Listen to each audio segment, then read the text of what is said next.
गांव का नाम था शीतलपुर। नाम भले ही शीतल हो, पर आजकल गांव के माहौल में अजीब सी गर्माहट थी, डर की गर्माहट। रात के ठीक 2 बजे थे। चारों तरफ सन्नाटा ऐसा कि अपनी सांस की आवाज भी डरावनी लगे। बस झिंगुरों की चिर्र चिर्र और दूर कहीं कुत्तों के रोने की आवाज आ रही थी।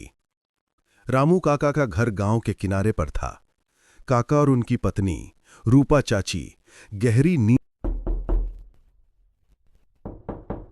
किसी ने दरवाजा पीटा। आवाज ऐसी थी जैसे कोई अपनी पूरी ताकत से लकड़ी पर मुक्का मार रहा हो। रामू काका हड़बड़ाकर उठे। अरे, ये कौन है इतनी रात को?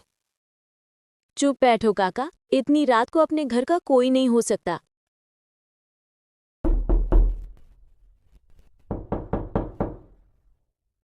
काका हिम्मत करके उठे। उन्होंने दरवाजे की दरार से झांकने की कोशिश की, पर बाहर घुप अंधेरा था।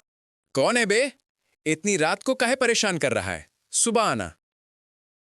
बस दरवाजे पीटने की आवाज अचानक बंद हो गई। काका ने चैन की सांस ली और वापस। लगता है कोई भटक गया था, निकल गया।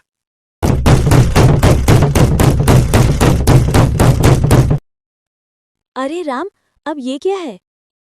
खिड़की मत खोलना काका, मैंने कल सपने में काला साया देखा था।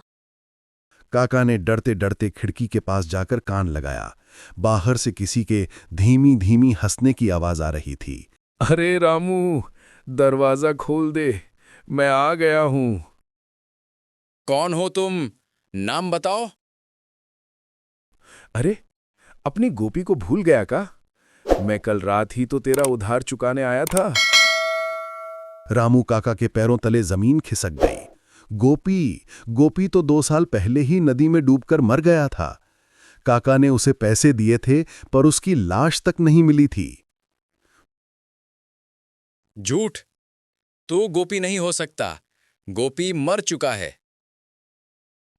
मर गया हूं, पर हिसाब तो बाकी है रामू। अचानक खिड़की का शीशा चर्रर की आवाज के साथ टूट गया। रामू काका और चाची डर के मारे बिस्तर के नीचे छिप गए। टूटे शीशे से एक सूखी लंबी उंगली कमरे के अंदर आई। उंगली ऐसी लग रही थी जैसे किसी सूखी टहनी पर सड़ा गला मांस चिपका हो। काका ने हिम्मत करके अपनी आंखें बंद की और हनुमान चालीसा पढ़ना शुरू कर दिया। रूपा चाची भी उनके साथ फुसफुसाकर पढ़ने लगीं। जैसे ही उन्होंने पढ़ना शुरू किया, वो उंगली तेजी से अंदर बाहर हुई, जैसे किसी को करंट लगा हो, और फिर बाहर से एक भयानक चीख की आवाज आई जो पूरे गांव में गूंज गई। चीख। अगले दिन गांव के लोग रामू काका के घर आए। सबने रात वाली चीख सुनी थी।